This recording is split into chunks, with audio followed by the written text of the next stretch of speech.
And now, Gimmick Infringement. Welcome, everybody, to the Gimmick Infringement Podcast. I am Brad Winchester, and with me, as always, is my tag team partner, Tyler McDowell Blanket. Tyler took a week off, but we didn't really take a week off. We both kicked out articles last week. You can go to the website, check it out. My voice also took a week off. It is 80% done with vacation, I think. I'm still not all the way there, but I'm just happy that I could see you and that we get to talk this week. So, that being said, how you doing, man? Likewise, I'm grateful. 80%, we'll take it. You actually read my mind. The first thing I was going to mention today was going to be promoting our two new articles on the site. So if you visit gimmickinfringementpod.com, you can find both of our pieces. My piece is entitled Al. It's a tribute to Al Longmire, barber, community leader of many years in Tucson, who passed away earlier this month. And Brad, your excellent piece is entitled Survival Mode, about the start of a new school year, about mindset shifts, about joy.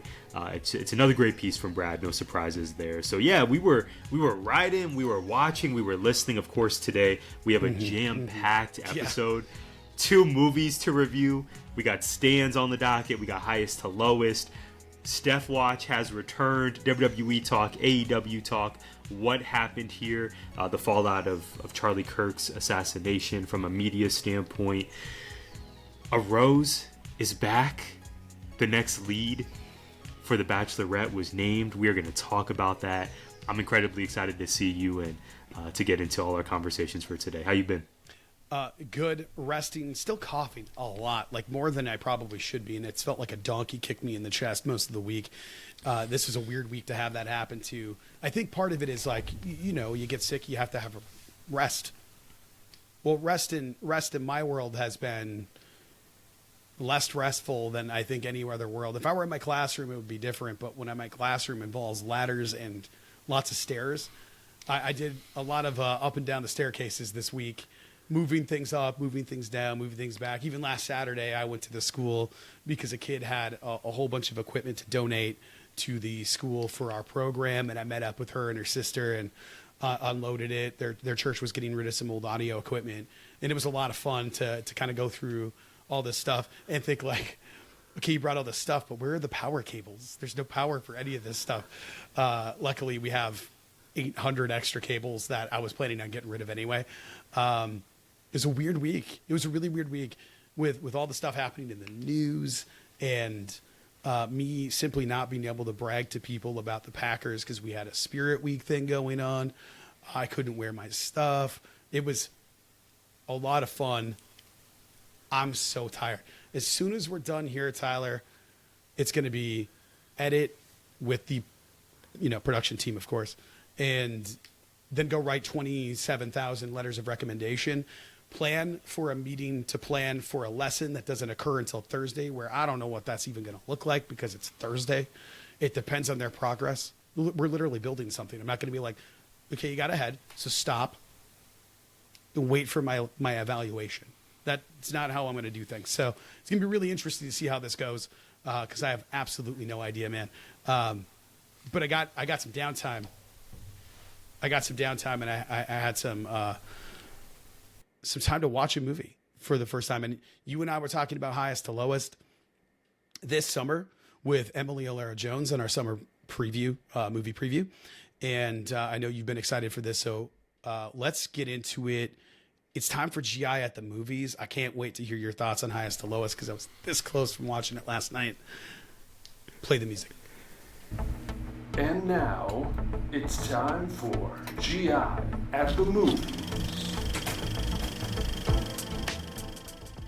Yeah, so some background for highest to lowest, Spike Lee's latest film.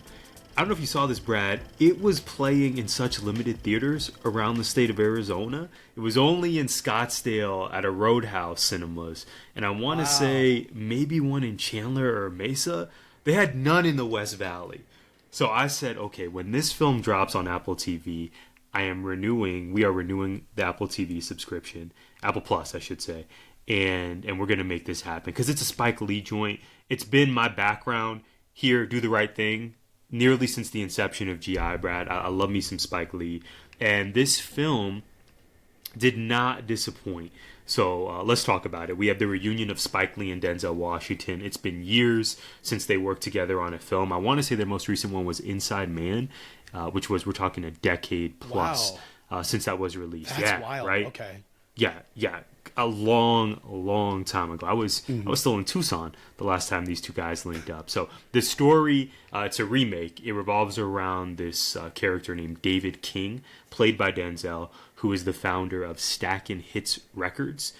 Jeffrey Wright, another talented actor, plays King's right-hand man. Yeah, these two are phenomenal. They're the best part of the movie. Ice Spice even makes a cameo. A$AP Rocky had a lead role playing the main antagonist. He actually did really well. And so my first official note here while I was watching was a question to myself and thus our audience and thus you. Does anyone love their home state as much as Spike Lee?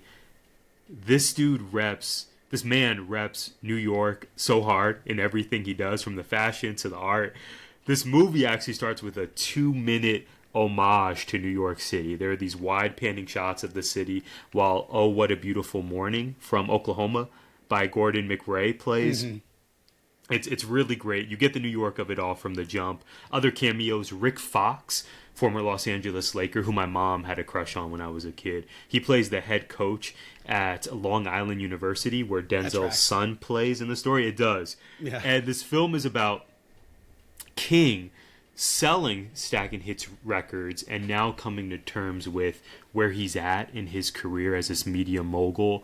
And he's ultimately trying to buy back the company, but he's hit some financially hard times. It ends up being where his friend, Jeffrey Wright's son, ends up kidnapped in this film. So someone tries to extort him. They mean to kidnap Denzel's son, but they kidnap Jeffrey Wright's. So the first half of the movie is a lot of exposition. This movie clocks in at over 2 hours. First half is a lot of exposition and background into King and his family and what exactly is going on with this extortion plot. And then the second half is just sheer action, Brad. And I would say the second half was much more consistent and a much more fun watch than the first half. So there's a $17.5 million ransom that King must pay if he wants to get Jeffrey Wright's son back. And again, that money would have been easy for King to pay years ago, but now that he's fallen on financially difficult times, that ask is not a foregone conclusion that yes, we're going to pay it, even though King and his family live in this beautiful high-rise condo in the heart of New York City. David King in this film is described, again, the character who Denzel plays, he's described as having the best ears in the business, but with the coldest heart. So it very much is a reflection on where is King at in his career, and it's kind of that classic internal conflict in many ways that I know you and I enjoy in literature. And Denzel just kills this part, as you would expect him to. Other cameos, John Turturro is on the subway during the second half of this film. Yeah, this action sequence. He's so great, which I won't spoil. So Spike brings a lot of his friends back into this movie. Cool. And there's this part where John Turturro, wearing a Yankee jersey on the subway, looks into the camera and yells, "Let's go Yankees, Boston sucks." And again, this is right into the camera. So the love letter to New York. That's hilarious. Yes, that we get here and in many of Spike's films. It really makes me happy as a moviegoer. There was even a Puerto Rican Day Parade featured in this film. There were cameos from Anthony Ramos, Rosie Perez of very cool. Do the Right Thing fame. Yeah, and the soundtrack, Brad. Spike really brought it. James Brown's The Payback plays as Jeffrey Wright, and Denzel Washington are driving to find A$AP Rocky, the film's villain, that main antagonist. Wright is Washington's driver, while Denzel shadow boxes in the passenger seat as they're going to find this guy. Again, while James Brown plays. So it's the best. It's one of the best, I should say, sequences in the film. I really love that scene. There's also a scene with A$AP Rocky and Denzel. I think it's the movie's strongest by far, and it's reminiscent of previous Spike films with this moment of extended dialogue between two characters playing off each other and going back and forth. It's captivating, and it really steals the entire film. Last thing I want to say, Brad, I think if there were a lesser actor playing this part, this lead that Denzel had, I would be so focused on, wait, this is the same guy who plays Robert McCall in The Equalizer. Couldn't The Equalizer just off all these villains? And, you know, we could have this movie be a clean 45 minutes. He saves everybody, and then we move on. But this character of David King that Denzel Washington portrays, the performance is so different enough that I didn't even once think about Denzel's previous role as McCall in The Equalizer, fighting off bad guys. He didn't, like, suddenly go, click, yep, yeah, exactly, 10 seconds. Yeah. Yeah, I thought about it at the beginning of the film. I'm like, oh, people are mistreating Denzel and his loved ones. He can just... Robert McCall would take care of this in half the time. Denzel, one of the greatest actors of our time. This is another example of him shining. Him and Spike as a duo, fantastic. And this film is really fun. I highly recommend it. Again, it's on Apple. It's streaming now, and I think you'd really like it. Awesome. I'll check it out because, like I said, I saw it. I wanted to see it this summer. I saw, I think, 2 movies this summer that were actually in theaters, and everything else is going to wait.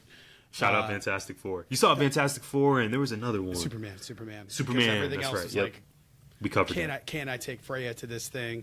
Right. Is that going to be like Jurassic Park? Are they going to show weapons in the trailers? Yes, they will show weapons. Which I'm excited to watch. But I will I heard it was likely great. be watching that by myself.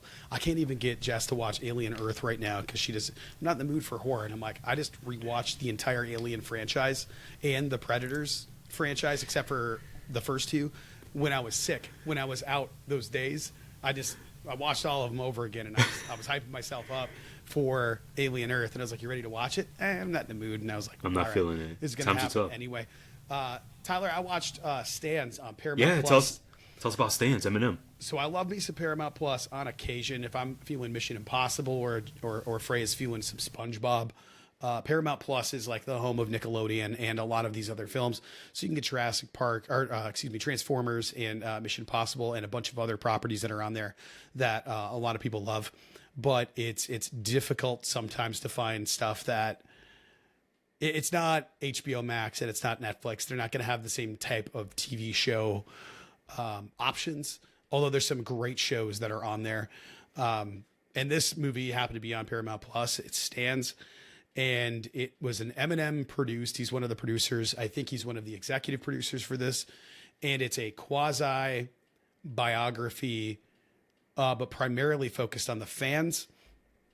But also you can't talk about the fans without talking about the way that shifts throughout Eminem's life. And I just thought it was really cool talking about his background and why him coming up from like such a unique experience and then going into battle rap and being poor and having his house be condemned and then torn down or burned down or whatever happened to it, all of those things, and then him being open about mental health and his struggles are what really resonated with a lot of these fans, enough where these fans then can sometimes become a little bit overzealous there's a term for it, and I've already forgotten about it, but one of the Stands legitimately got his PhD in, I believe, psychology or psychiatry, but one of the things he focused on in his study was that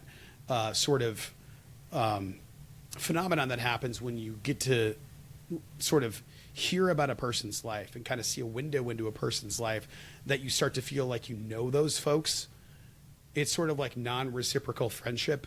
But I can't remember what the name of it is. Well, anyway, they're talking about that, but it'll jump around a lot, and in the transition between what M was like before and what he was like after Proof's death.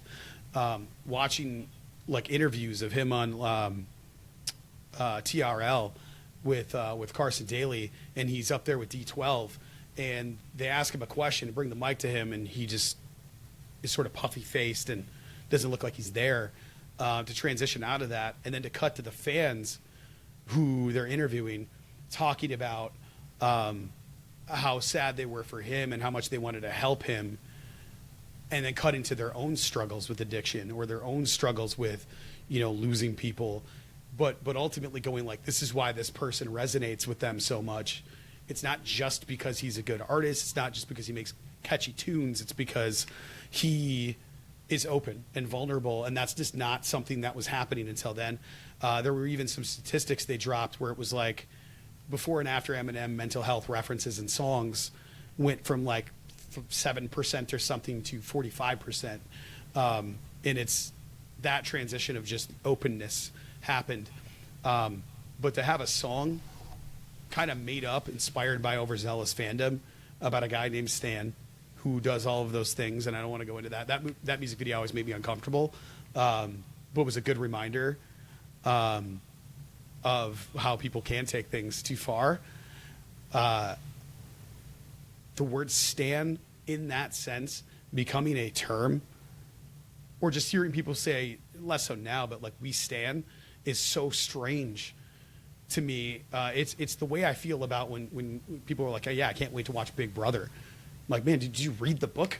Like, are you out of your minds? That's what I think about when people are like, yes, we are, as a Big Brother stan.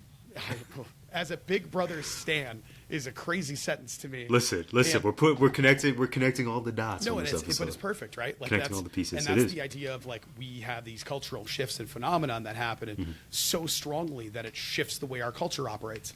Somebody co-opted Big Brother for the name, and it's stuck.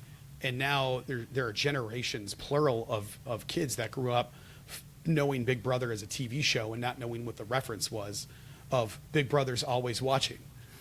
Like, BB watch you. Like, that's the doublespeak stuff, right? You like can check this out. You can watch the live feeds of this season of Big Brother on Paramount Plus on the same app. I'm saying, like, it's wild to me, but I really liked it. Final note, I have a couple things I wrote down. Really, really short. I thought the production was great. I thought some of these fans are wild. The stories are crazy. It's really compelling. There were parts where I was like, I can't look at this. Like one of them, this woman from Michigan got like the Eminem Robin costume made for herself. Stuff like that where I'm like, I'm not that committed to anything. I'm not that committed to a single thing. The closest I'm getting is like Freya wants me to dress up for Halloween. I got you. I'm going to go all in. But after that, it's like, I'm good. I like that the ending felt very right now because I don't know if you remember when Houdini came out or if you've listened to Houdini since it came out or anything like that. The very beginning of Houdini starts with the music starting to play and it's Paul's voicemail. Hey, Em, I just listened to the album. Good effing luck. And that's kind of how the song starts. Well, the end of this is, hey, it's Paul. And it's like another voice memo to kind of end the thing. I thought it was really cool to like bring it all full circle and feel like it's sort of part of the Eminem, Marshall Mathers, Slim Shady universe, but totally separate in that it's just talking about how people reacted to all those characters and him as a person. And then just those personalities within himself cranked up to 11. But it was very raw. I thought it was like honest. I'm always wary about an executive produced thing by the person involved being partial biography. But like there's interviews with people who exactly you would expect. They sit down with Dre for a while and there's just all kinds of stuff. It's really cool. So you get a little bit of background about Eminem, how he started, how his career progressed, and within all of that, the fans that came along for the ride. And I think it's really, really cool. Totally worth your time. I highly recommend it, especially if you're a fan of hip hop and obviously of Eminem, or if you're just a fan of like, why are people so obsessed with things like this? Because it's a good question to ask. It's a great question. It is. And how betrayed people felt like in the UK when he canceled the tour because he was just tired. It wasn't even like drugs or people died. He was just like, I'm so dead. I need to take a break. So, but even him talking about like coming out after recovery and doing recovery and having it be like a bomb and him going like, yeah, it was horribly received. But him acknowledging that like everybody hated it was kind of hilarious. And it's funny because like sometimes on the worst albums, you end up getting like one song that's incredible. There's always stuff like that. There's always the positives and the bad days, bringing it full circle to us in our jobs. But it's really resonated with me, and maybe it's because I'm definitely not a stan, but I've always enjoyed Eminem's music, going all the way to the high school. Enough where if I show kids my senior picture, they tell me I look like Eminem, which kind of pisses me off because I've never dyed my hair. Okay, that's all I got. I had an idea, but then you brought up that last point about your high school picture, and now I'm very intrigued. I think recovery. Never wore a white tee to school either. Hey, not a white tee, just a white tee. And if I ever do again, it's for Bryan Danielson. There you go, the Yes Movement. I think Recovery had "Love the Way You Lie" with Rihanna. Yeah. They still play that on the radio. That song is really stood the test of time. Brad, we have so much wrestling to get into. We must start with the two most important words here at Gimmick Infringement. It's time for Steph Watch. It might be. We are buffering, my friend. Steph Watch. Now it feels right. Brad, let's get into it. You guys get on it? Like, really? I've just given up on the production team. Video Yeah, we team, got to look for some new folks. Yeah. We'll talk after the episode. But it's Steph Watch, man. It's been a minute since we've spoken about Stephanie Vauer. So Adam Pearce made it official since we were last on air. He made this official on Raw. Stephanie Vauer faces IYO SKY at WWE WrestlePalooza, which somehow is this weekend. It's on Saturday night. They're going to be fighting for the vacant women's championship, formerly held by Naomi. It's a big look. Yeah, it's a big look for Steph to be prominently featured on this card. I don't remember the last time I've seen her wrestle in a match, Brad. It seems like they've really been holding her back to have this moment, have this match be the big deal that it is. Unless I've missed her action on Raw. I know she was double dipping and doing some work on SmackDown. It just seems like I haven't seen her compete in several weeks, which I'm not happy about. But at the same time, going back to your Eminem point, hopefully this has been a time of rest and recovery, because you remember the schedule she was cutting a month or two ago. It was crazy. Remember that Money in the Bank weekend in the summer heading into the fall where she wrestled like 3 times in 72 hours or 48 hours? It was ridiculous. And yet I still think there is that fervor and that momentum for her on the main roster. So she must win this weekend. We love IYO SKY. This is well documented, but this is Stephanie Vauer's moment. This is her match to get the W. I think she's going to leave Indianapolis as the new Raw Women's Champ. We know that WrestlePalooza is the first show of the ESPN era. I think this is going to be the most important night in Stephanie Vauer's young WWE main roster career. I think you're right, and I also am. This weekend is going to be crazy. This weekend is going to be crazy. Like, there's a lot of wrestling that is happening this weekend again. I'm sick now.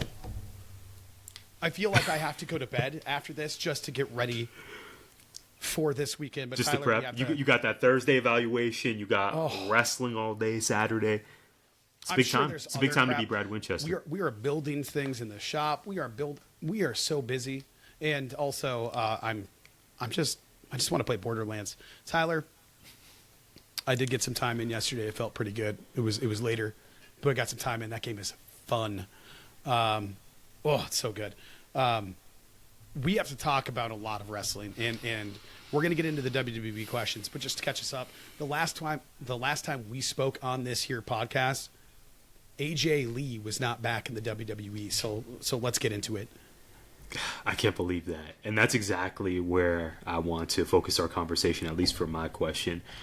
So we know Andrade is gone from WWE. We know that it's official. WrestleMania 2027 will be in Saudi Arabia. But I want to talk about something that makes me happy. So let's light it up. AJ Lee is back. This return, the return on SmackDown now, which will be about a week and a half ago, this return, Brad, felt special before her music even hit. Then the music hits, her entrance, along with the Becky beatdown and the celebration that followed with her partner in real life, CM Punk. It became one of my favorite wrestling moments of the year. I want to know, what did you think of the moment? And granted, we saw last week on Raw her interaction with Becky. They made the mixed tag match official for WrestlePalooza. Becky and Seth versus Punk and AJ. But again, if we're thinking back to AJ's return on SmackDown, what did you think of the moment? And describe why you believe fans connect with AJ Lee in such a profound way. The exact same way that they connect with Eminem. She's open, honest, and raw. And I think she wasn't that way when she was doing her run. I think what happened was they knew about the relationship with her and CM Punk. They leaned into that, and they turned AJ Lee into AJ Punk toward, like that. That's basically what happened. She even had her own version of a pipe bomb, and that never really felt like, it's not that it didn't feel authentic. It just felt forced. but her character and her physical appearance, she is yoked. She always has been shredded. The way that they described it in her book, after her diagnosis and her struggles with mental health and all of those different things, and having the vile things that were being said about her and her appearance in the ring is crazy to me, because she's beautiful and she's so good. And I don't know what she looks like in a WWE ring now at a live event, but we saw like snippets of that as she's been working with people kind of since she left, right? Like, she's been doing in-ring work. She just hasn't been directly doing it. But having her come out, as soon as that little, like the lead up to Let's Light It Up played, that crowd went nuts. And it was earned. And it was because it sort of felt like, you know, like with any of the other talent, Edge and really anybody that's been gone that was able to come back, where we didn't think we'd ever see them again. Like, you know that let's say 3-4 years from now, there's a big match and somebody's getting beat up, and you hear, y'all want to go big, and then Big E walks out and he's wearing the singlet. Like, that place is going to go insane, because we know what it's like to have to lose things. We know what it's like to work hard and then have it not quite pay off. Anybody that's ever auditioned for something or tried out for a team, or, you know, made the team but didn't get that spot, you know, anybody that's ever been there, we've all tried for something and didn't get it. And that will always resonate, or feel like we've earned it but have had it taken away for some reason. Like, something gets canceled, or maybe you're sick or whatever. That's AJ Lee. And we know her story. She published her story. She's spoken about her story. Other people have too. And I have not once, I'm sure they're out there, but I have not once ever seen anything negative published about this person. Ever.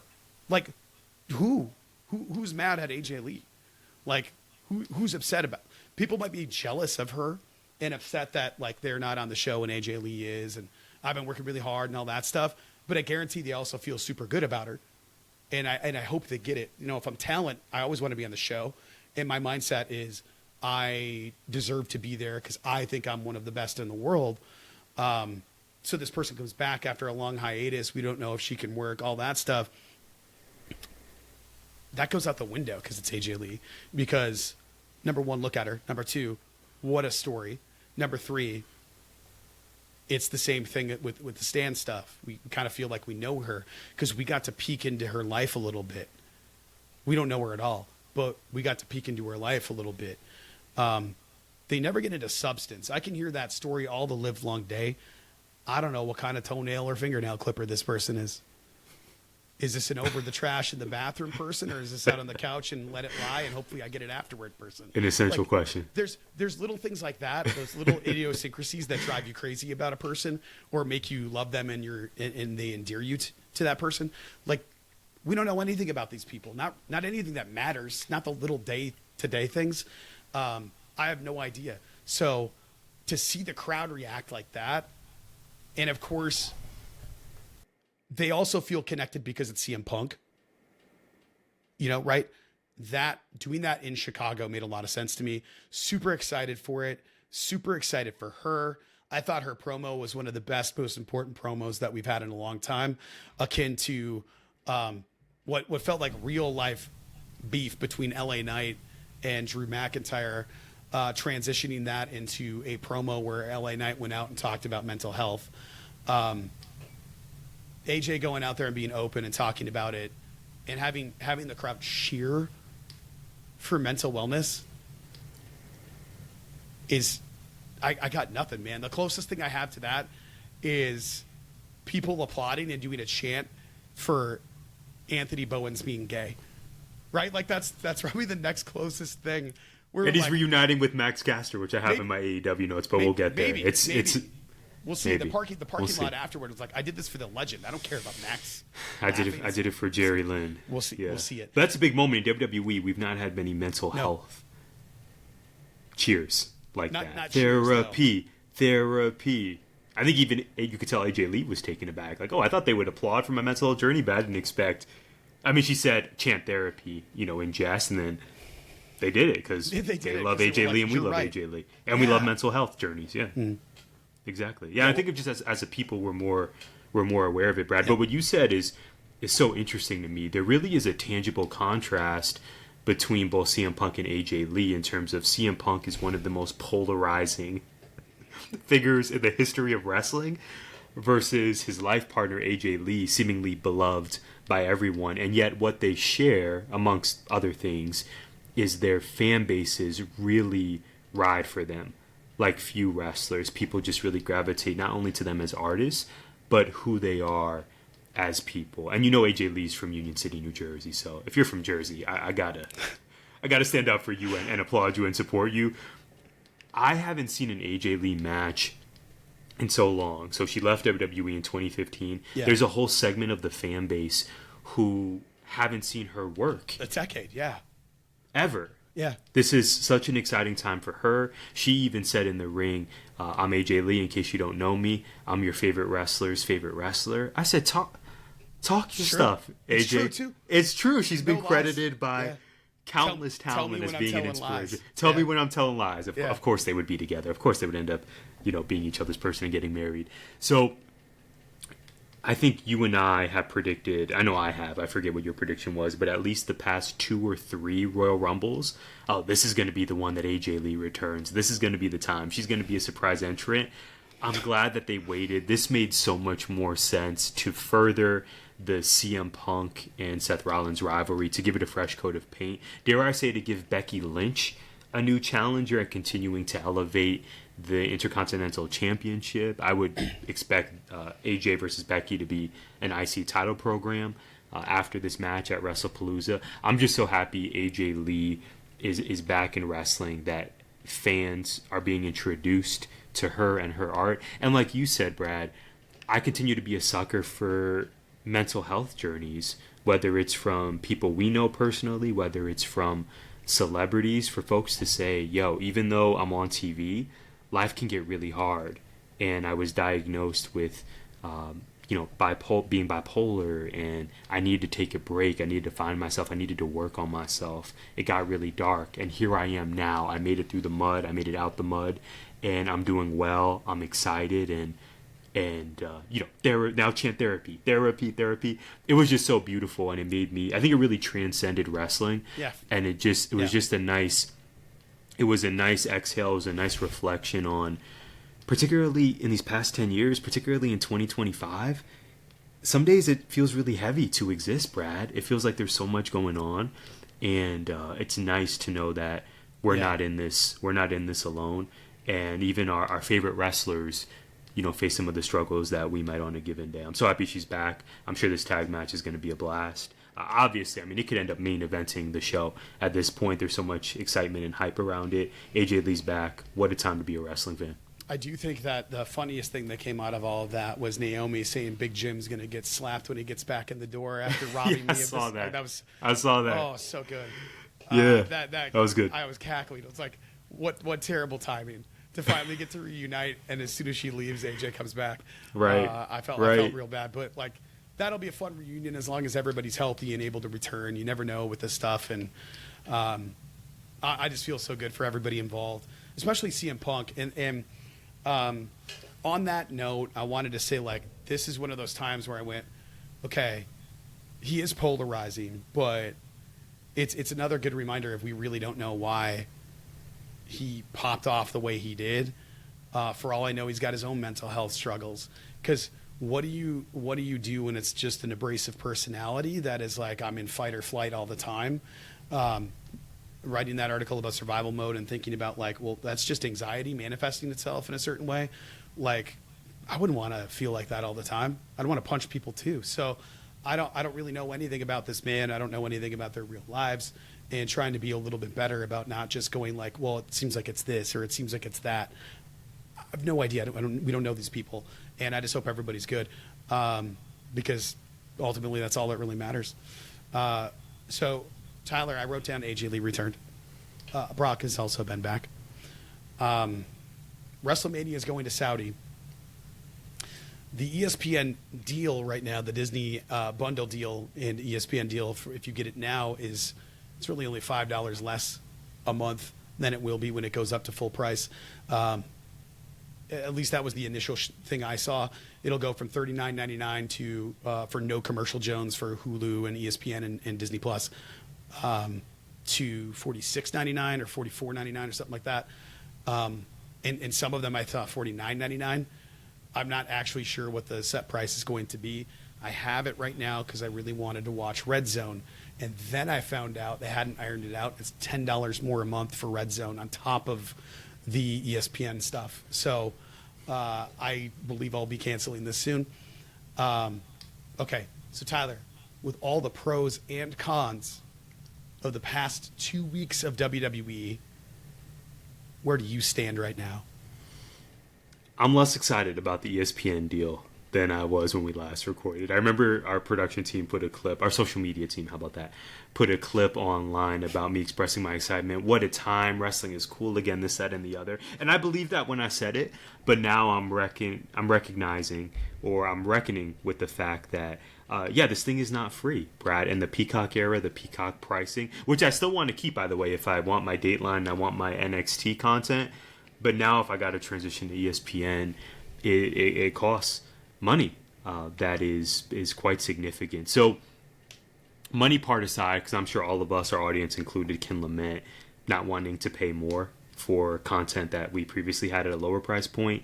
The Riyadh season of it all, the Brock Lesnar return of it all, just not for me. I recognize for some audience members, the Riyadh season partnership, not a huge deal. Brock Lesnar coming back, not only not a huge deal for some, but they're actually really excited. I mean, obviously it's been successful. Brock's been getting great pops every time he's appeared at SummerSlam, on SmackDown. I'm sure people are going to be tuning in to see him versus John Cena. That's also another featured match on the WrestlePalooza card. But this does nothing for me. So I'm less excited. And as a WWE fan, I just feel so conflicted when watching this product and following this product and deciding whether to support this product. Because on one hand, we have Stephanie Vauer versus IYO SKY. We have AJ Lee's return match on the same card that features Brock and Cena. And I'm here for the Cena Farewell Tour. I just don't know that we need Brock Lesnar. And you could argue, well, if Cena requested him, given their history, he's having these last matches, it's more than just, hey, we want to bring Brock back just to show that we can do whatever we want to move forward. Mm-hmm. But this is in the wake of them canceling the media scrums following the shows. And that began at SummerSlam, the night Lesnar would appear. I would surmise in fear of questions they would get about Brock's return, given that he was mentioned in the Janelle Grant lawsuit against Vince McMahon. So I don't love it. The announcement of WrestleMania being in Saudi Arabia for 2027. I don't know if you watched that press conference, Brad, but I tuned into some of it, and it felt so... It was giving Black Mirror. Yes. It was uncomfortable to watch. You had... like they did this just to torment me. You had Bianca there. You had Steph there. Seth was there. We love Seth. But talent didn't seem visibly excited about it. It just seemed like, hey, we're getting a huge bag from His Excellency in Saudi Arabia, and we knew this was going to happen eventually, but here it is. It's official. TKO Riyadh season. We're just running things. We're running the combat sports entertainment world, and either get with it or don't tune in and go on from there. So I continue to feel conflicted about where I stand with WWE. The reality happens to be that some of my favorite performers in wrestling work for this company. In Stephanie Vauer's case, they're doing really well, and they're on the precipice of having huge moments, and I want to tune in for that. I think with the ESPN deal, price point-wise, WWE is making it really difficult fiscally for me to be able to support and follow the product as much as I want to. So I'm conflicted. I'm concerned about where the product is headed, but coming off the strength of the Bloodline storyline, the Roman Reigns reign, business was booming, and this is them cashing in on how hot the company's been. You and I spoke on our last episode. SmackDown is coming here. It's going to be at Arizona State University's campus. Prices are crazy. It's going to be at the hockey arena. They're running a show in Prescott Valley for NXT Halloween Havoc in Prescott.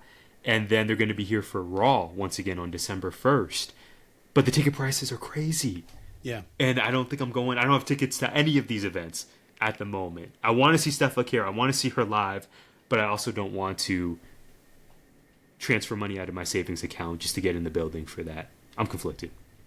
How do you feel?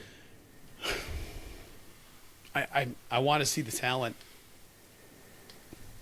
That's the part that sucks, is like, am I committed to seeing these PLEs? Outside of the really big ones, I haven't been super into the other PLEs. Like, they're fine. There's often good matches, but like the last one was cheeks. There were like the last 2 matches were pretty good, but the rest of the card was mid at best.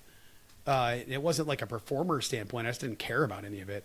It's just like doing it to do it.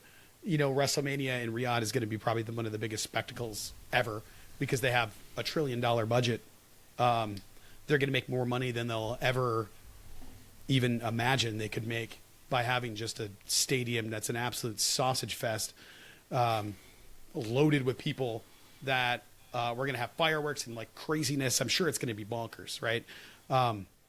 Undertaker will pop up. Maybe Stone Cold returns for a match. I mean, I'm sure there's going to be. I always find that stuff interesting, given what we know. But I'm going to leave that alone because I don't want to make it a political commentary here.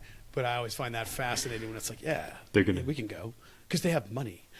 Cool, but yeah, after the rest of that, it's about the bag, yeah. That's it. So I just when all the internal reporting and external reporting and anecdotal evidence and evidence suggests that everybody's miserable when they go on these trips. Well, all the women are miserable if they go on these trips. Then it's kind of hard to defend it.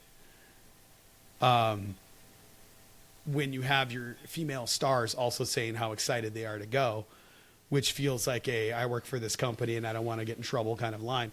I thought the choice of personnel that they had there was interesting as well. You have some of your top talent, your top female talent especially. There you have Seth Rollins there. Tyler, who looked happiest in the group of talent? Maybe The Undertaker? Yeah, everybody there was grimacing otherwise. Everybody looked like they were attending a funeral. Right. Liv Morgan even popped up. We haven't seen Liv Morgan in months since her injury. Yeah. So I think the fact that everybody looked miserable, and I don't know if that was a travel thing or if they were told to put on a face of professionalism or what, because professional detached does look miserable. Everybody gets hostile resting face, but it just felt like, oh man, we're doing WrestleMania in Saudi. We can't even have our family and friends go. We can't. They need passports and all this stuff. And do I feel safe having them travel? And what if there's another conflict like what happened last time where they were worried about canceling it? Like what? There's so many factors that go into that where the UK has been doing wrestling stuff with WWE for decades and they don't get the first WrestleMania out of the States or out of North America. I thought that was really fascinating. And likely they feel pretty betrayed by the whole thing. But you know what? It's access and it's they are trying to become a global thing, not a totally American thing. I think you sent me an article about Vince McMahon made tickets affordable for families, so families could go. Somebody did. Mike Steph sent that. Shout out Mike Steph. New mixtape. Somewhere Steph checked out. That was his. But the article was critical of it, right? It was like, and that's why it was a big mistake. And it's like, we live in a time where it's like it shouldn't be affordable for families to go. It should be so expensive that only the wealthy can go to a pro wrestling event where we use terms like carny to describe how it used to run. And now we're going like it's a premium ticket price. Like that's cool for the business and for like the spectacle and making money and everything. But it's like, you're going to limit access to all these people that want to go, especially kids who are your future marketable audience. Taking that away hurts that part and then makes this exclusive club that it becomes like an unreachable thing when little Ralphie wants to go see SmackDown over in Prescott, but tickets are $290. for the nosebleeds or something. So I don't know. That part like bums me out. It becoming such a business model and making premium ticket prices even more than what is already affordable. Because we went to a pay-per-view live. We went to an AEW pay-per-view, and the pricing from when we went to Dynamite Collision to the pay-per-view was, what would you say, about triple? No, it was six. The same tickets that we had that were going to be, like, let's just move us to where we sat for Double or Nothing. That price that we paid for that ticket would have gotten us into, like, almost the front. But then you flip it and put it in a pay-per-view, my bad. And suddenly we're pretty far back. Right. We're higher up. We have great seats, but we're not super close. So right. I think about that a lot. To go from what we paid to go to SmackDown, or Monday Night Raw in our case, to, hey, they announced SmackDown's going to be here right when it got really hot, and it was $150 more for those seats. Mm-hmm. That's nuts. It is. And granted, and they will. That's exactly why. Mullet Arena, ASU's hockey arena, let's say it seats at max, I want to say 4,500, 5,000. Much less capacity than a Desert Diamond Arena in Glendale at Westgate. So you could argue got to recoup the money somehow. But Brad, like you said, it's just, we see this across sports as well, not just with WWE ticket prices. Unfortunately, you're pricing a lot of fans and families out. That's just the reality. So not only is the live event experience unreachable for a lot of the fan base, but now even the app, how to watch it at home, that costs additional money. And that's right. just, to your point, if the calculus, these decisions would not be made if research didn't prove that consumers will pay for it. So ultimately, everyone has to decide how they want to support the product. And what a time we're in now where there's more wrestling to support than ever. And it's up to each fan to decide, what they want to consume. You and I, we documented this on the show. We attended an indie show in Phoenix recently to support Fallen Gray.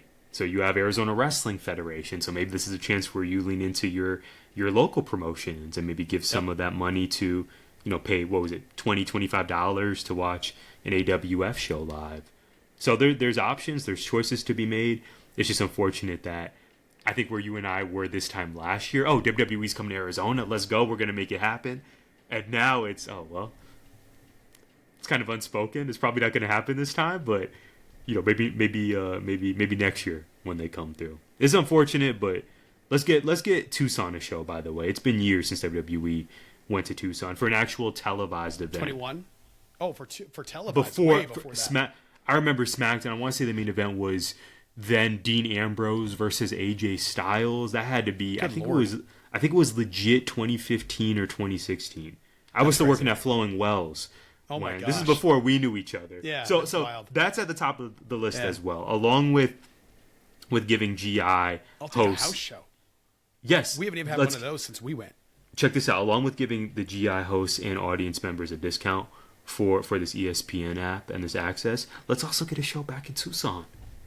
Come on now. Yeah, Southern Arizona deserves it. But also thank you for showing love to the Valley too. Yeah, but if we can do Green Bay.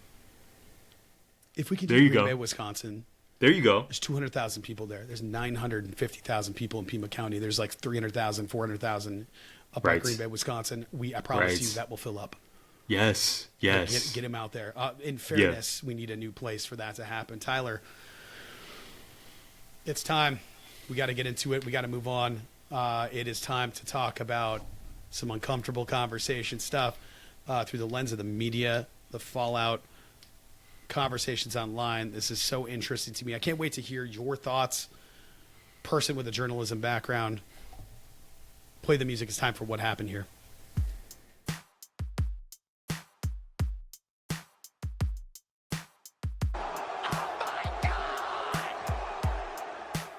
What happened here? So outside of wrestling, the biggest news story last week was, of course, emanating from Orem, Utah, the assassination of Charlie Kirk. Of course, we're not going to go through all the details. If you're tuning in Brad and I are quite sure you've heard about this. You may have even seen the video of his assassination. And what a time we're living in, Brad, where you can log on an app and in one moment see a wrestling meme, and in the next moment see someone being killed in real time, quite graphically at that. But as you said, you and I spoke during the production meeting about how we wanted to approach this topic, and rather than, again, the all the details about the story and the manhunt and the capture, we really want to look at it from a media standpoint, because this felt really unique to me. We have a specific example here.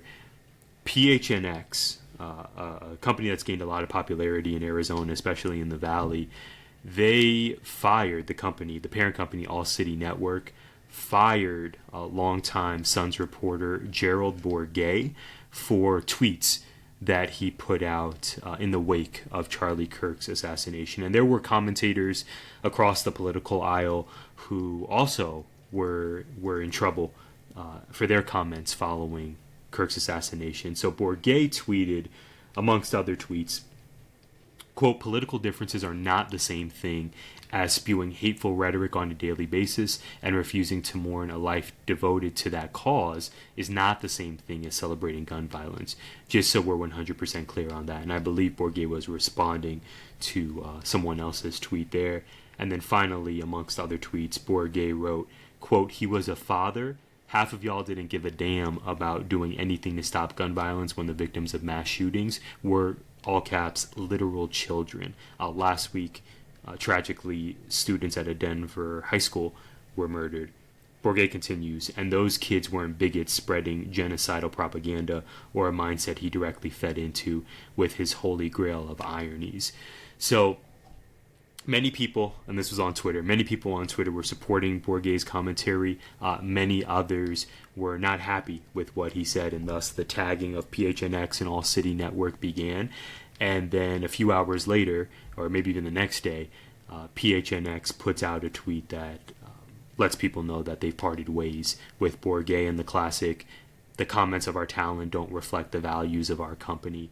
Brad, this was pretty striking to me for a couple different reasons. One, for anyone that follows the Suns, especially here in the Valley, Gerald Bourguet over the last 10 years has become one of, if not the premier writers covering Phoenix's most popular sports franchise. So for him to be gone so quickly was pretty jarring. And then secondly, as you mentioned, I remember being at the J School studying journalism at the University of Arizona years ago, and there was this talk from professors and among students about, wow, this is a changing landscape. The days of just specializing in one area of the business. Oh, I'm going to be a newspaper writer. I'm going to be a TV reporter. I'm going to do this or that. Those days were gone when I was there starting in 2011. The vibe was really, you have to know the trade in and out. You have to be able to do a little bit of everything to be a viable candidate for journalism jobs. I think now, if we fast forward to 2025, we're also in this new era. Not just that you have to be talented and versatile in all the aspects of the profession, but also how you utilize your social media is incredibly important. Being a professional, right? A professional who isn't necessarily putting their opinion one way or the other, but also maintaining your own ethics and your own standards to be authentically you. That's a dance that I would say even you and I do as teachers, is how do you kind of walk that fine line between not being a robot but having those professional standards of, okay, I have this tweet in the drafts, I stand on it, I believe I'm in the right, I feel this in my soul, but if I put this out, it could result in me losing my job and my income. So I found it fascinating that the sheer volume of commentary coming out following Kirk's assassination was not only rapid, but it led to some pretty significant names across sports and pop culture, leading to their layoffs. And in Bourguet's case, it seemed so fast that it seemed like instantly he was kind of the face of PHNX and one of the faces of All City's network footprint in the Valley to being gone. I just want to quickly add here, Brad, this is coming off All City Network laying off staff last year, which of course always hits home to us. We never want to see people laid off. And then also you have Gannett the parent company of the Arizona Republic, speaking of journalism, recently buying out notable writers, including veteran opinion columnists Lori Roberts, EJ Montini, Elvia Diaz. It's a new era for journalism, and unfortunately, for monetary reasons, for reasons such as Bourguet's tweet, folks losing their jobs pretty quickly. So all that exposition being said, Brad, what did you think of the fallout? And just, again, as someone who is in the business of being a commentator, this balance between having those professional standards, but also still maintaining your own authentic thoughts that you want to share on social. Most of the thoughts I want to share on social, I don't, because I listen, man, I didn't even post that until my day of my graduation for my master's degree. Most people in my life didn't know I was in college. They don't need to know it. Not everybody needs to know my thoughts about Charlie Kirk. Putting it out there is usually some form of either I'm so upset about a thing I need to say it, or it's finally something happened, I get to go dunk on people. You see it with elections, you see it with all kinds of things, and people are going to not interpret what you said. They're going to interpret the reason behind what you said. So you could do the same thing with Charlie Kirk if you really wanted to. He said some terrible, misogynistic, racist, homophobic stuff. Why'd he say it? So not what did he say it and what does that mean? It's, if you unpack it and go well, why is he saying that? If it's well, I'm insecure because I see what these things happen and I feel like I should have gotten that job because I only know white things and I am white, and this is why I think the not white thing is a problem. I don't know. You could unpack the why. You could unpack why you would respond to these tweets to feel like you have to say something where you don't have to. You're choosing to. Or maybe you were so overcome with emotion that you feel like you have to. I told you before we started in the production meeting, I was looking up Facebook. I haven't been on Facebook since this happened. And I saw a couple of colleagues post some stuff, and it was I am so upset about this. And it's I didn't see shit last week about these kids dying, and you work in a school. So it's stuff like that where I just, and saying stuff that I just think is just flatly wrong. I don't mean wrong morally. I mean incorrect information, because you're blinded by this zeal that is so strange. I want to say this to make a point without going too far and getting myself fired. Stephen Colbert said something in an interview where they were talking about his faith, and he was being interviewed. He was on somebody else's show, and he said, because you've been pretty open with your faith, but also your belief in separation of church and state. And he was well, I don't believe in separation of church and state because I'm worried what will happen to the state. I'm worried what it'll do to my faith. Because if you take your faith and wrap it up in a ball and put it in this politician, and then this politician doesn't win or does the wrong thing, it means your God was wrong. And it means God was wrong. And that hurts my faith.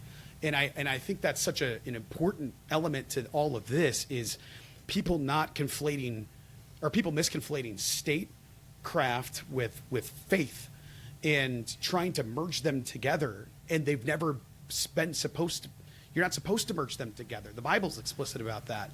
And I think people don't get that. The render unto Caesar, right? You're supposed to give the state what it needs because you were a citizen of heaven. It's principle of dual citizenship. So when people are no, God would want you to do this law. It's God wants you to follow his laws. His laws. Did you not read it? It's written down. We literally refer to it as the word of God. And you just forgot it exists? What? So having these ironic, not knowing, hypocritical responses to things from people I know and love about something they know nothing about. We saw Charlie Kirk die. We don't know Charlie Kirk.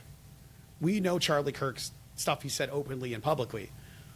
I want to go back, and I just wonder, how much of that was Charlie and how much of that was character work to make money or to inflame a base for some other reason.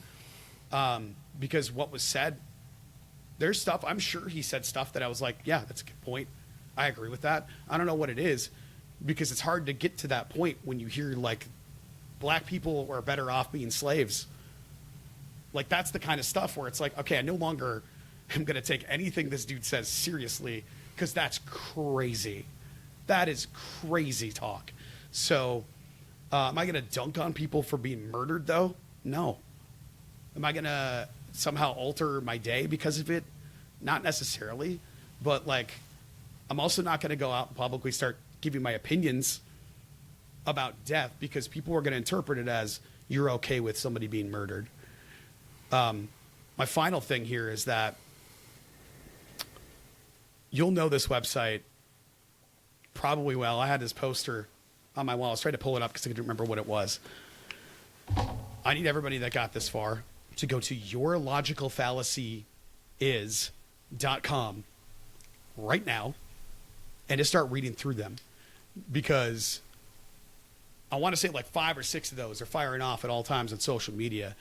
And one of them, I'll just use this one. And it's the ad hominem attacks. It's attacking. They break it down in ways that are clear. Attacking your opponent's character or personal traits in an attempt to undermine their argument. We have relied so much on this to go like, well, he's an idiot. Well, that doesn't defeat the argument. That just says he's an idiot. That does nothing. Mm-hmm. So there's been so much of this going on, like one opinion or the other. Doesn't matter which. Instead of like going like, no, argue against the argument. Don't argue against the person. That I can't even go on social anymore because it's like every time I'm on X, I feel like I'm attending a Nazi rally and I'm just trying to see what's going on in the world of wrestling. And it's just slippery slope. If we allow A to happen, then Z will consequently happen too. Therefore, A should not happen. We don't, what? No, we don't know that. So it's all that if-then stuff. It's like going a hypothesis is going to occur. It just makes me sad because I think everybody says the right things at a time like this. The one thing I'll say is that almost everybody has said, like, this is wrong. You shouldn't be murdering people. Gun violence for any reason is wrong, including the people that are like gun advocates are also saying, yeah, this is wrong. This is not what we mean when we say we want to have our Second Amendment rights. It's not go murder someone. That's wrong. The problem I have with it is I'm suddenly a detective and it's this person's fault or this group's fault or that a murderer murdered. Why? I don't know. I have some theories, but that's the thing. Saying why I think it happened is what would get me fired. And it's probably why Gerald was exited.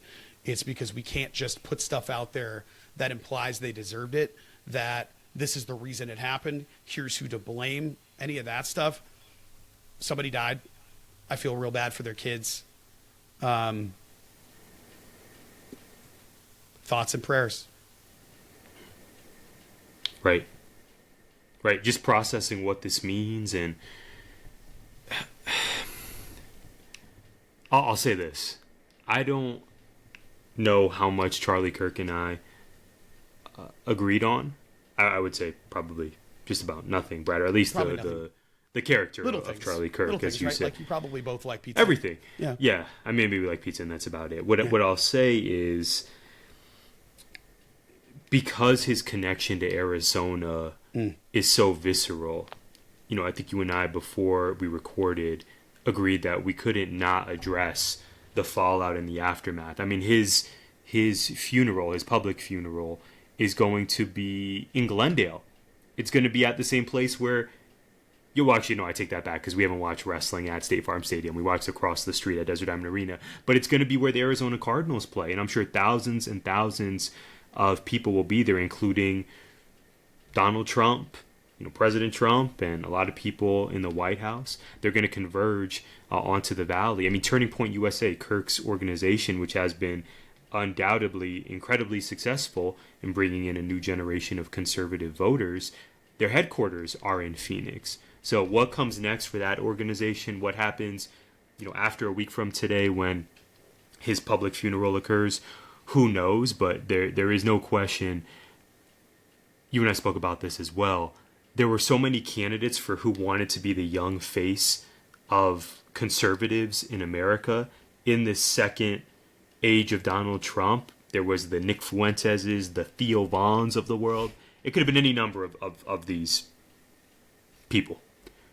But Charlie Kirk stood above as having this singular gift to get people excited about conservatism, about their candidates, and particularly Donald Trump as a presidential candidate. So, man, it's interesting. I know you and I, our timelines, like you said, were filled with not only wrestling takes, but Charlie Kirk related posts. One of them for me happened to be Gerald Bourguet, and now his bio is former Suns reporter. So we'll see what's next for him. We'll see what's next for PHNX as an organization. Since I graduated from the J school, it's been less of, okay, you graduate and you work for these sort of historic publications, the Arizona Republics and the New York Times, if you will.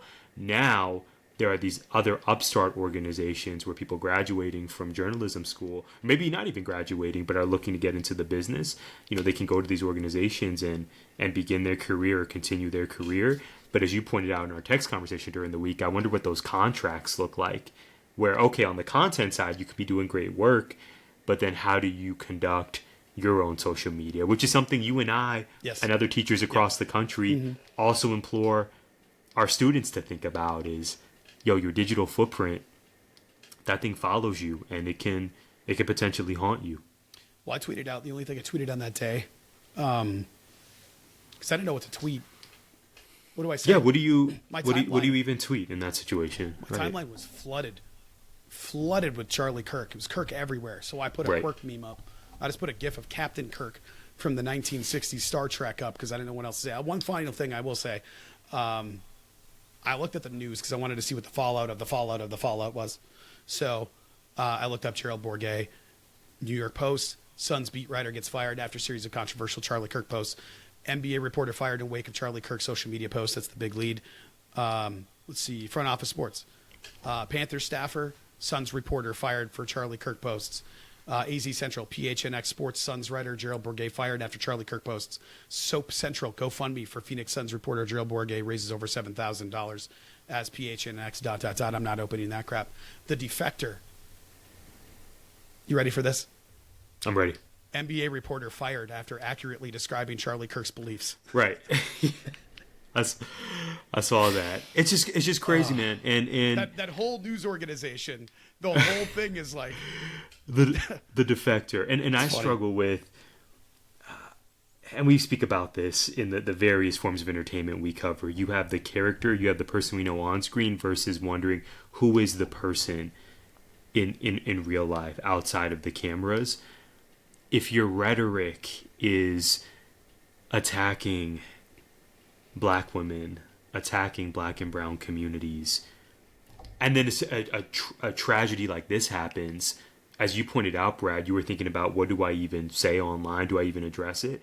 My thing is, I'm just going to sit back and reflect and not put anything out for public consumption. Not everyone needs to know. Yeah. But I also understand if you feel passionately about something, if you feel passionately about your values, and you decide to tweet that out, that's a decision you have to make, where maybe you are willing to risk your occupation, and maybe you are going to bet on yourself. But I know this is going to continue to be a topic, Brad, particularly in our home state here in the desert, heading into next weekend, when again there will be that public funeral for Kirk at State Farm Stadium.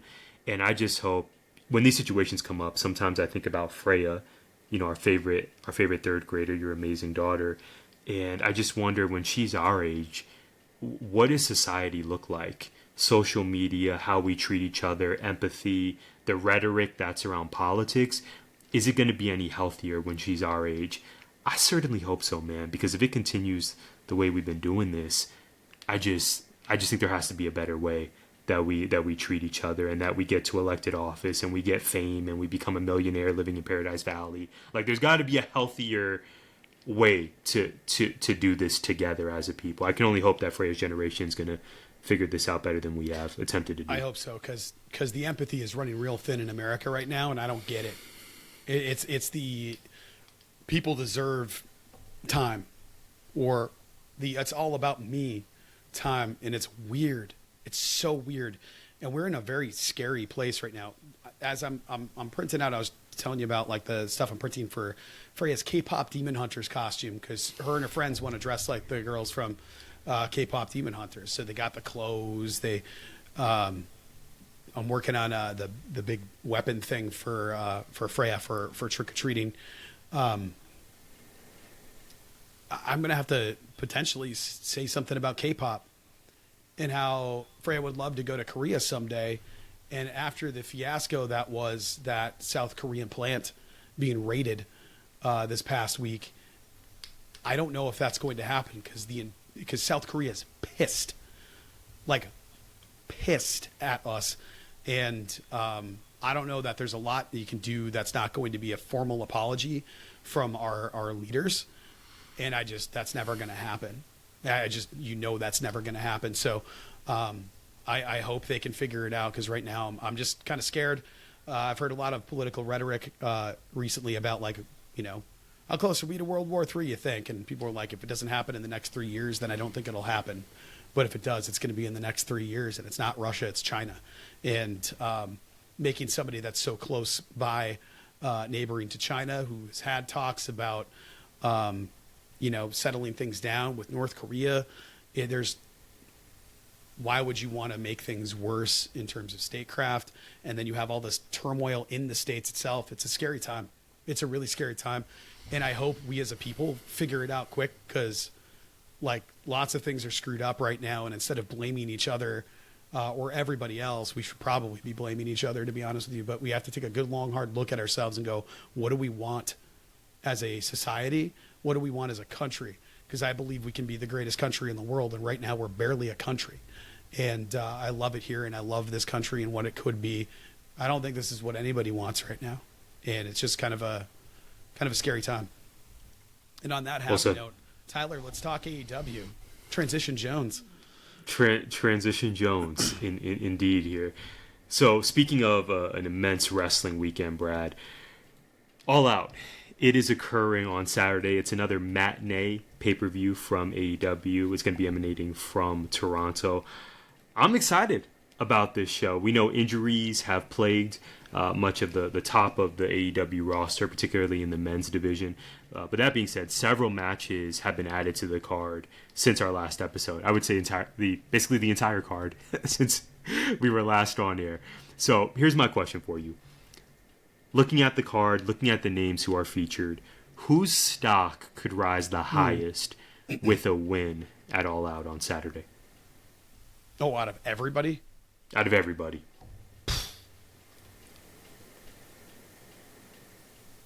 That's so hard. I can't even remember all the people. I have to look back at... I would say some matches are a foregone conclusion. Hangman is going to defeat Kyle Fletcher. I think so too, but there's... Tony Storm? Okay. Maybe Tony Storm drops? Maybe this is your moment for Tekla? So. No, it won't be for Tekla. Okay. If anybody, I think it'll be Stat. I could see Jamie Hayter and Tony Storm mixing it up. Tekla flipping over to get ready to do her strike while they're beating each other up. Maybe they go over the top rope, and then that's while Tekla's all twisted up, Chris gets in there and ends her and wins the chip and finally gets that big belt. I could see that happening. I think maybe because it's the main card, I think it might be Gates of Agony. I think they're the ones. Was it Bishop Khan beating the crap out of and Bobby Lashley, or was it Toa Leona? I can't remember. But they were hossing each other on Collision, I think. It was Dynamite or Collision. I can't remember. The week is blurred together. And even Danielson was like, look at these two. I want to see this. Like, us two. They were beating the crap out of each other. I was like, they were laying it in. Like, Bobby's getting beat up pretty hard. However, I thought chemistry-wise this week in the ring, there were some ugly moments. There are some ugly moments. I thought Hangman and Josh Alexander had like negative chemistry. Josh Alexander almost died. There were a couple of moments of under rotation on some of those suplexes. Maybe it's because it's Josh Alexander is 18 feet tall. But like they were on the apron, and it kind of looked like he was picking up for the brainbuster for Hangman, that it was supposed to be like a fight out of it, and he punched him in the chest a couple times and then did it again. I think he couldn't get him all the way up. I don't know if he was just struggling to get him up on that safely on that side or what, because we know he's plenty strong enough. But it just felt like awkward. And then there was a couple of moments with Riho having to stop mid-run and back up. I figured you were going to mention that. Yeah, Riho didn't look great. Well, she looked really good when she was wrestling, but it was like you throw 90 people in a ring, and you have to have chemistry. Having it with one person, total different ball game than when two people are fighting over here, and you're supposed to knee somebody in the face, and you get ready to do it because you don't want to lose, like you don't want dead spots in the match, but then they're still fighting when you get there. It's like, all right, I got to back up and wait. I think Riho and Mercedes are going to tear it down in a singles match. It was just because it was a multi-woman thing. So I'm going to say Riho, Gates of Agony. After that, I don't know. I'm ready for the Big Bill run. Yes. It's he's been great. Overdue. He's been great because Jericho's been gone. And it's not because Jericho's gone. It's because that's forced Big Bill to be on the mic. Mm-hmm. Keith hasn't been on the mic. He's been like hype man behind him. But like Big Bill, I am ready for world champion Big Bill. Guess how old Big Bill is? I looked this up. Let's see. He's been doing stuff with AEW for a while now. Enzo, what was that, 2014? It was a minute ago. So I'm going to say 38, 39. Yeah, you nailed it. He's 39. That's crazy. It's now or never. And given the names you are missing, the Swerve Stricklands, the Will Ospreys, unfortunately Wardlow is injured again. I believe Fightful Select reported that a pectoral injury. He's gonna be out apparently forever. When he gave the lariat to Prince Nana at the end of the last pay-per-view. Yeah, that really sucks. Or during that match. After that. Yeah, to your point, I think Big Bill's crowd work has been impeccable. And if Andrade was released, I imagine that means he's a free agent. I don't know, because it might be released with a 90-day or a 30-day or whatever. Right, but, we don't know that. That part I don't know it because I didn't see any reporting, and even if it exists, I didn't see it. No, I didn't see that. Shout out to John Alba and the team at SI, the Takedown. I think they were one of the first, along with Fightful and maybe another entity to report that Andrade was. It might have been Snowden. It might have been, yeah. But I don't think, as of this recording, we have the specifics in terms of when he would be available to wrestle with another company. And I could see if there is a delay. Well, he parted amicably with AEW and left on good terms, so I could see them bringing him back. There were like handshakes and hugs and all that stuff. So I would love to see him come back because I love his entrance. And his music's so there was good. so much more for him to do in AEW as well. There was just there was more here. Going back and working where my wife works now that the climate's better there made sense. But when you have all these other stars that, I think they went like he doesn't resonate with the fans. It's like, well, you didn't give him a reason to, right? Like have him do stuff that's not just losing a big match in a cool way. And he and Charlotte split, and right, exactly. We've spoken about if you're, do you want to. If you are together with someone at your workplace and then you split, it's not necessarily easy to the idea of going to work and seeing your person. That's kind of feels I wonder the personal element, right? Like they put him in the match to have the moments, but not to win the match. Right, exactly. Yeah. And then randomly he's partnering with Ray Phoenix. What? Which makes me worried about Ray Phoenix. Yeah, what did we do because here? Either they're going to have to put him with Penta, or they're going to keep Penta on this singles run, which he has earned, and he's awesome, but. Because Ray is so much smaller than him, I don't know. What do you do with Ray that you don't have in somebody else? So, right. And they brought out Penta at the AAA Worlds Collide show on Friday. He was one of the first acts to get in. They did the national anthems, and then it transitioned to Penta, who got the crowd fired up. No Ray Phoenix, but just Penta. Crowd was all there for him, and then we got to the grab. So they've really invested in Penta, and particularly out of that duo. Penta obviously is moving the merch. He's getting these big moments, and he's resonating with the fans in a way that probably predictably, unfortunately, Ray Phoenix has not quite yet. But Penta's obviously just a completely different character than than Rey Fenix. And to that point, like having a very large luchador, which Penta essentially is, a big dude that's a luchador. Right. AEW has found that spot for the Beast Mortos, where you sort of have that there now. Like he's that's like Rhino being a luchador. He does resemble Rhino Right? in Like terms of the physicality, muscularity the and giant legs and the just, fridge kind of look. But he moves like Rey Fenix, which doesn't make any sense. So indeed, when you have Hologram who could do the Rey Fenix set, and you have all these other guys, you have to have a personality that stands out in AEW. I could see Dorada or Mortos in that unified championship match. Hopefully it's Beast Mortos instead of Dorada, but that one could work really well too. But Takeshita Okada and whoever wins to be there, I could see whoever wins there taking kind of like a what's his name? I'm blanking on his name. Is it Carter? The New Japan white dude cowboy.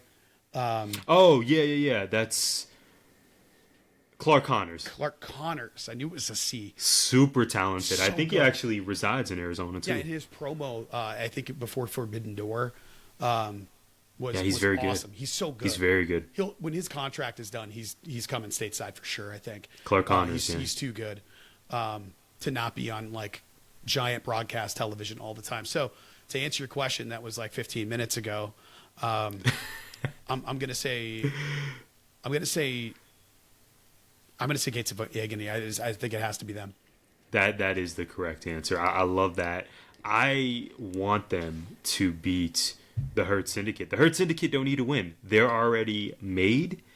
Ricochet times GOA are not made yet. They have a ton of potential. I think all of us agree that it makes sense to put these three guys together. You and I were calling it for months. This is the move. These are the two guys Ricochet needs to add to his crew. Them getting a win at a pay-per-view against an established team like the Hurt Syndicate would be an incredible look and would completely rise their stock. And frankly, I still think they should be the ones to beat the Ops to become the new Trios champ. So I love that pick, Brad. Tekla winning would be immense. I think Ricochet and Gates of Agony have a better shot of winning their match than Tekla does, to your point, but Tekla's been booked incredibly strong, and if she were to be the woman to leave Toronto with the AEW Women's World Championship, that would be huge. Wouldn't hate that for either. her stock. Yeah, and I'll just add here, and it's incredible we haven't even spoken about CNC versus FTR, which I believe is going to be the main event of the show. That's the main reason to tune in. It has to be, right? It has to be, right? Well, no, they always do a world title match unless it's Anarchy. It's true, So yeah. it'll And I wonder if we'll probably- get other surprises, because It might Hangman be for sure open. will be Fletcher, but I wonder if there'll be some surprises that we don't see coming on the show. I think that one. I know MJF is fighting Briscoe later on. Yeah, tables or and early tacks. on. I'm sure it's going to be Hangman and Fletcher either closing out the show or almost closing out the show. Maybe they put the women's match last. I don't know, but MJF is going to cost him. So I'm sure it ends up getting to a DQ. So we have a triple threat down the road with Fletcher, with MJF, with Hangman Adam Page, and maybe that's where he uses his contract up so we can get in there. Maybe he adds it before that match happens. I don't know. Probably not, since he's doing a hardcore match with Briscoe. But I could see that. I could also see the Hurt Syndicate losing as baby faces, because that's what Ricochet and Gates of Agony are doing to them right now. And then during a beatdown, maybe Ricochet gets another member with him in his crew. Maybe that's how Sad comes back. Maybe this is how we get Sad. Yeah, They were chanting for I would love it. That's they were the chanting move. for him at Bullshooters. So Yes, they were. Yeah. We were live for that. I'll just close out by big upping you for the Big Bill call. I'm really excited for Eddie Kingston to return. It's perfect. Yes, You it's are gonna be so missing fun. baby faces on the men's roster. Insert Eddie Kingston. He for sure is beating Big Bill in Toronto. Either of these guys, from a stock perspective, will do great by winning this match. The presumptive winner in Eddie Kingston's return match, if he gets the dub, okay, we're missing Ospreay, we're missing Swerve, we're missing Kenny Omega as well. His schedule is really infrequent. Eddie Kingston, slot him into one of those top babyface roles. But Brad, as you said, if Big Bill were to get the win, I think that would also do wonders for him. Or even if he just has the great showing that you and I expect. He's been over with international audiences in a shockingly awesome way if he gets a great reception from Toronto, if he looks good in that match. Given where the men's roster is at, and given the uncertainty around where Chris Jericho has been on AEW TV, I could see this being an avenue for Big Bill to also be propelled on that card, because he's been great really since he's debuted in AEW. Given where the roster is, I think there's a need for stars to step up, and Big Bill's at the top of my list as well. If Jericho comes back, I need him to come out to Judas. That's it. It needs to. I need him to flip. I think it's been Judas. long enough that the fans would be invested in it. I'd be down. I'd be happy about that. Like, I can still separate art and artist, and I think having Chris Jericho back is a good thing. I don't necessarily see him wrestling all the time, but I love having him involved. You can put him in an MVP role where he gets physical and not in the ring necessarily. Like this past week, seeing MVP's loafers in the air. Holding onto his cane. Well, that was hilarious to me. I don't know what it was about that. That popped me huge. But like Darby and Mox, I can absolutely see Darby losing because of Daniel Garcia to further that storyline, to get heat on Daniel Garcia, which I don't think it will. I think it'll end up creating a Wheeler Yuta situation. We're all just so ready for Daniel Garcia to be a bigger star. Throwing him in with the Death Riders just feels like he's going to get swallowed by everybody else, and I don't want that to happen. Tyler, my question. I'm glad we spoke and said we'd get this under a $1:15 or an hour. Kyle O'Reilly jumping 1 full mile out of the ring to kick a seated Jon Moxley was crazy. He was in a tag match with a newly healed Daniel Garcia. Okay, couple of things. What do you think about Garcia joining the Death Riders? For context, he did not join the BCC back in the day.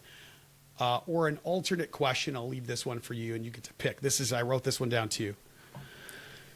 In 2027, WrestleMania weekend, does TK run a true Forbidden Door during that time and get the U.S. larger independent promotions together? I'll go with the latter first. That would be brilliant. I didn't even think about the potential of AEW attempting to counter-program WWE, and in fact WWE's biggest event, given that they won't be in the States for WrestleMania. Yeah, I could see that. And, TK, I think we could see in the past he's been a bit petty, or he exercised pettiness when responding to pettiness. So that would make a lot of business sense. I don't know that the move to Saudi Arabia for WrestleMania, I don't know that people are going to change their minds about it. It seems like people are pretty down on the idea to begin with. So will that happen?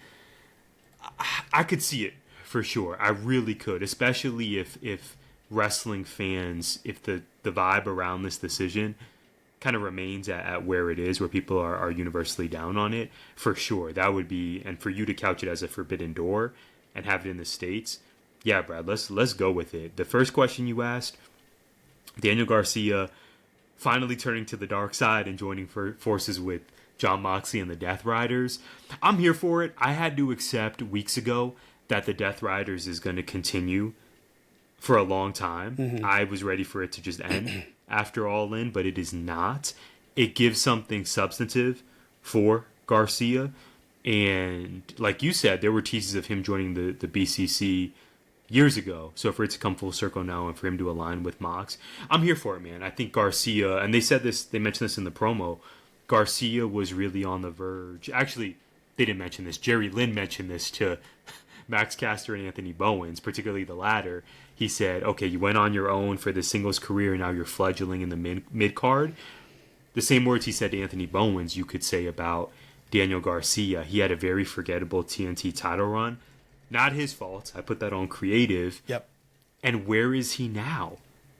Him aligning with Mox and the Death Riders at least gives him something substantive and puts him in a better position than him just being the guy who dances and who is a great technical wrestler, but what does he have to show for it? So I like the move. I've accepted that the Death Riders are here to stay, and I want good things for Daniel Garcia. So I actually think that was the right move, and for him to be in a future feud with Darby, I think that's a good look for DG at this point in terms of where he's at on the roster. What say you? I don't hate it. To your point, like him not having a title, him not having any, meaningful feuds right now or super meaningful storylines, this gives him something to do. I think it'll build his credibility so that ultimately when he does turn again or whatever, he just had so much momentum. Forget the TNT title run. Like that was too late to begin with. But I think him joining with Jericho really killed all of the momentum back when he was with 2.0. That was around the same time the Yuta stuff got screwed up. And like all these young stars were building, and we just kind of crapped on them. And then I think what saved that was like the influx of different new talent into AEW. And now we see this opposite thing happening where we have an outflowing of bigger names because they were built up well enough where it was like, all right, off to WWE, go live your life, go live your dreams, whatever. Stephanie Vauer debuted in the States in AEW and is now with WWE. What is her name? Blake Monroe. I was like, Monet? No. Blake Monroe, being Mercedes, Mariah May, and then becoming really successful for a year and then dipping. You got Miro going back as Rusev. That has all been just woof. You have Andrade leaving. That didn't last. Curious to see what happens with Aleister Black because it hasn't been great. His character work has been really good, but they haven't really given him anything awesome to work with. It's been a little weird. There's a lot of places for talent to work, but we've talked about it. Like, do you have meaningful work? Does your work matter to you? Does it give you something? I can't speak for the talent. For me, I can go like, no, doesn't matter to me. I think TK has to do this as an opportunity. Like we already have, what's his name? I can never remember his name. They do the big gay brunch WrestleMania weekend. Effie. Yes. So Effie does the big gay brunch, and there's wrestling shows and all of that. I love that. I think that should be continued. I also think that you could do that at the same place because I think was it Starcade or whatever it's called now? It's not Stark. I think it's Starcade, but it's something Star. They do the thing where it's like a giant WrestleCon and there's some matches and stuff. I believe that's the same weekend. So all wrestling things do wrestling big, heavy promotional things on WrestleMania weekend. And if you create a hub, maybe it's Atlanta, maybe it's New York, maybe it's LA, maybe it's Phoenix, maybe it's somewhere else. I don't know. I was looking it up because I couldn't remember what it was in April. It's Dynasty. So you could, and that's the perfect one to do it for, is do Dynasty, but have a kind of an all-in type feel to it. You could make that all weekend. You could do a pay-per-view that lasts 2 nights and do them in the morning, or I guess in the evening, since WrestleMania will likely be on at 9 a.m. our time. Like do that in the evening, and it's not counter-programming in that sense that it's, right. different time of the day. Yes. That way we just get to binge wrestling for a weekend if we want to, or we have a WrestleMania weekend without it being in Saudi Arabia. Yeah. So there's a lot of benefits there. And Brad, you have fans who it's an annual tradition for them to go to WrestleMania. Right. Year in and year out, regardless of location. So to your point, yeah, I didn't even consider those are called rich people. I don't know how not to do us. that. Not us, based on our earlier conversation. As you pointed out, if for us in the States, WrestleMania is going to be shown at, let's say 9 a.m., I think there's a real want and an expectation that, okay, well, what else am I going to watch, later on in the afternoon, or like you said, in the evening. So this could be a really fantastic opportunity for AEW to capitalize on a very unpopular decision by WWE. And you have so much time to plan this, right? You have as well. This isn't happening next month. It's not 6 months from now. You got to lock down venues and this or that. You have a year and a half to make this happen. Yeah. I love your idea. And who knows what the partnership with TNA is going to look like at that point. Sure. A lot can change. I imagine it'll still be there, but you never know. You never know. Like I would think so, but you don't know. Petered out until they bought it. So right. It just sort of depends, because you have GCW, you have MLW, you have PGW, you have Ashe. You have so many different opportunities to get people involved. Yes. because on top of that, you have ROH and New Japan and AEW and CMLL. You already have the partnerships you've created, but now get Matt Cardona in there and maybe like literally have former AWF champion Matt Cardona. During that weekend, do a King of the Indies tournament where you have like a champion from each have to battle their way up to fight Matt Cardona for his internet belt or whatever. All the way to the top of that would be a lot of fun. So you get somebody from MLW and you get Nick Gage against Nick Gage. I don't know, Darius Lockhart or something. Like, there's so many different things you could do that would be really That's a matchup fun. that my brain needs to process. No I haven't thought That's about why that. I said it. I just think it makes no sense to me. But I think it could be a ton of fun to have all these different things colliding together. Or you have Okada do an open challenge. Same thing. And bring that was like not Night of Champions. It was Tournament of Champions or whatever from the 80s. I think pre-WrestleMania that Vince McMahon ran, where we got a like 3-minute Rick the Dragon Steam.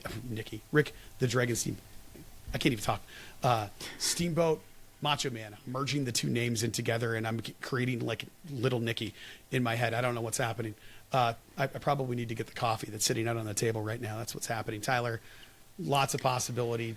TK, if you see this, Phoenix. Okay, Tyler. I feel a little bit like maybe. Oh, we're not skipping this. This must happen. Yeah. No. We're doing it, but I wanted to point out that maybe I feel like I was lied to a little bit. Yeah. If we run back the tape, you were out on this franchise, and I'm looking at this, and it says a rose. It does. So I'm curious to hear what happened here. It's not the segment, but it's time for a rose from Tyler. So play the music.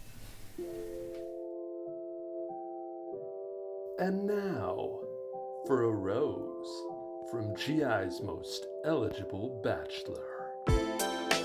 Okay. Brad, they got me back, which maybe isn't surprising to some of our audience. This franchise, we're speaking about WWE and how I feel conflicted all the time. This franchise always leads me to feel conflicted, Brad. Yes, we're talking about The Bachelor, The Bachelorette, Bachelor in Paradise. I didn't even tell you I was locked in for the final 2 episodes of Bachelor in Paradise. I didn't confess that to you, wow. But I thought I'd wait till on air. I know they got me. They got me so back. bad. It is the gift that keeps on giving. It is something I'm not willing to give up in my life yet. And thus, I have to report to you and our audience, a new Bachelorette lead was named. This is a brand new name for me. It's pretty unforgettable once you hear it. Taylor Frankie Paul. Great wrestling name potential right there. Yes. It's amazing. TikTops. Yeah, it should be affiliated with MJF or something. Taylor Frankie Paul Probably of Logan. TikTops. Mom Talk. And some of our audience may know her from the Secret Lives of Mormon Wives fame. She has been announced as the next lead. She was vying for this position. She put a TikTok out, I believe earlier in the summer, expressing her interest in wanting to be the next lead. And here we are. She made this happen. So Brad, she is already famous. She already has 3 kids. She has shared that her desired age range for a partner is between 27 and 42. She's 31, by the way. And whoever her person ends up being, she says that they must move to Utah. So clearly I'm not her person. I'm not her man's. I have no shot at being on this cast. Not a great week to try to convince somebody to go to Utah. Yeah. Oh, God, yeah. This is the Utah episode of Gimmick Apparently Infringement, as it were. So Taylor Frankie Paul is next up, Brad. Now, mind you, we have a new season of The Golden Bachelor coming out later this month, and then we'll get to The Bachelorette. So this is probably a winter situation. I think I heard even maybe as late or as early, depending on how you look at it, as January is when Taylor Frankie Paul season could start. They're going to be filming it soon. To me, my takeaway here, Brad, why this matters, it's really indicative of what you and I have documented for months, which is the Bachelorette franchise looking for swings to take. Some of the swings have missed, but some of them are proving to at least stir up conversation and regenerate interest in the franchise. Bachelor in Paradise, the way they shot it, looks completely different than seasons past. And now, what do you do to regain interest in the Bachelor and Bachelorette series now, which they've tried in the past, but not in a long time? They're choosing a lead completely outside of the franchise, not someone from a previous season or a previous finalist. They're going outside, and they have chosen Taylor Frankie Paul to be that person. She has a fan base. She is a noteworthy name for many audiences, and there seems to be a lot of excitement for her being selected as next up. So I will report back when we have new news to share, but we have a new lead. People are excited. And this, again, is the Utah episode of Gimmick Infringement. Here we go. Utah is a beautiful state, by the way. I enjoyed my time in Salt. Beautiful. I enjoyed my time in Salt Lake City. It was cool. Zion National Park, Park City. I love Park City. Salt Lake is really, really beautiful. Salt Lake especially is in the super spring and nice. summer and stuff. Yes. I would live there in a heartbeat if it weren't for some of those other things. But also, I don't want to live in winter anymore. I want to be able to drive to winter and then drive right back if I need to. I'm just here for a quick stay, and then I just want to go like, hey, look, snow. I'm gonna go back to the. I'm gonna go back to the sun. Everybody's like, why don't you fly back home? Why don't you fly up to the UP or Michigan for Christmas? The answer is pretty easy. I've been there. I've been there. I've done that. Good. Didn't WWE/TKO also announce that Salt Lake City is going to host a TKO weekend? I think there's going to be SmackDown, maybe a WWE PLE, and then a UFC show. I think also, Utah SLC in particular was in the news for that as well. And Taylor Frankie Paul lives there. Taylor Frankie Paul. Frankie Paul, what a name! I know you name. you saw the rundown for our episode. You said TFP. What, is that a new education acronym? I thought it was is that a new wrestler? I was like, what who's is this? TF? That's Taylor Frankie Paul, Brett. When it saw arose TFP, I thought, oh man, they have a new Bachelor out. What is TFP like? Maybe you screwed it up. It was like, maybe it was supposed to be a B, TBP or something like the Bachelor. Not Paradise. I don't know. The Bachelor Provo. Maybe still in Utah. Tyler, what did we miss? What did we miss? I am going to be very quick with this. The WNBA playoffs, and actually I mean it when I say it, not like I say it all the time and then I go on for 2 or 3 minutes. This is my one update, Brad Winchester. The WNBA playoffs are here. I am wearing my Valkyries hat. I am rooting for the Mercury today against the New York Liberty. Very exciting series. Natalie Nakase, coach of the Golden State Valkyries, was named the AP Coach of the Year. Really cool. Golden State had a fantastic inaugural season. Yeah, very cool. She's done a great job there. The Mercury are poised to make some noise during this postseason. They got a tough matchup in this first round, the 4 versus the 5, going up against the defending champs, Natasha Cloud and company from New York. I'm super locked in for this series. I think Phoenix has a great shot to win it. In fact, I am picking them. Asia Wilson and the Aces are on a tear. They're doing their thing. So this should be a really fun postseason in the W. I can't wait to talk about it with you on our next episode. What you got? Just want to say that when we sat down with Dez, you can go back in the archives and check it out. Who picked the Mercury? I just wanted to say that you guys were like, no, it's Minnesota or it's New York, and that's it. It's like, okay, all right. I think Mercury are ready Atlanta, to you stuck off. with it. And I was like, you yeah, did. You know. I actually didn't pick the Mercury. I thought they weren't going to lose, but I thought they were going to make some noise in the playoffs, which is exactly what we're talking about right now. First games in Phoenix, yeah. You got home court advantage. I love the pick. I love the confidence. You deserve your credit. And you know what? The WNBA is so fun because each year feels a little bit unpredictable. You never know what you're going to get out of that league. Where the NBA feels like almost we know who the top 4 teams are going to be, even if people get hurt. Like they're going to be the top 4. And in the W, it's like I don't know what's going to happen because you can have one of the best players in the world and still be Dallas. Like you can. Whoa, that's rough, man. That's this offseason is going to be very interesting for that franchise. Tyler, we covered almost everything that I had on here. I had Andrade, Charlie Kirk, the WWE presser, and AJ Lee. We talked about all of those things. The only thing I'll say is that since we started, the NFL is back. We have not watched I actually found out because I forgot it was even Thursday, let alone Thursday Night Football. I missed almost all of the Packers win. And I turned it on right in time to see Kraft score the touchdown at the end. It was really cool. I picked Golden to be on my fantasy team sort of as a flyer, thinking that giant, awesome rookie receiver, but he has not had the season I was hoping for, having 2 catches for 15 yards.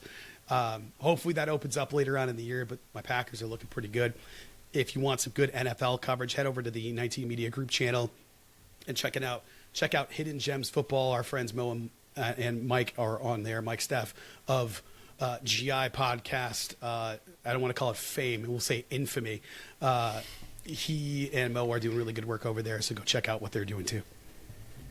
Well said. Shout out to the entire 19 Media Group team, putting out great content. We hope you support them the way that you support us. We thank you so much for tuning in to this episode. Brad, I think the people missed us. We had to deliver. This has to be our longest episode of the year, maybe of all time. We had to. No, we've gone over 2 before, so no. Have we? Yeah. Early days. Okay. Well, we had to give the people what they want. How about they got that? their episodes. We are so grateful for your support. You know how to tune in and follow us. We're here every single Monday on YouTube. We're at GIPod19 and across the socials, I should say. We hope you all have a great week. We will be here next week, same time, same place, to discuss pro wrestling and pop culture. We'd love to know your thoughts here on YouTube in the comments. We love those 5-star reviews on your audio platform of choice. And once again, we thank you for tuning in. We will see you next time. Gimmick Infringement is a part of 19 Media Group. You can listen to us on Apple, Spotify, iHeartRadio, or wherever you find podcasts. You can also find us on YouTube via the 19 Media Group channel. Please like, subscribe, comment, and share.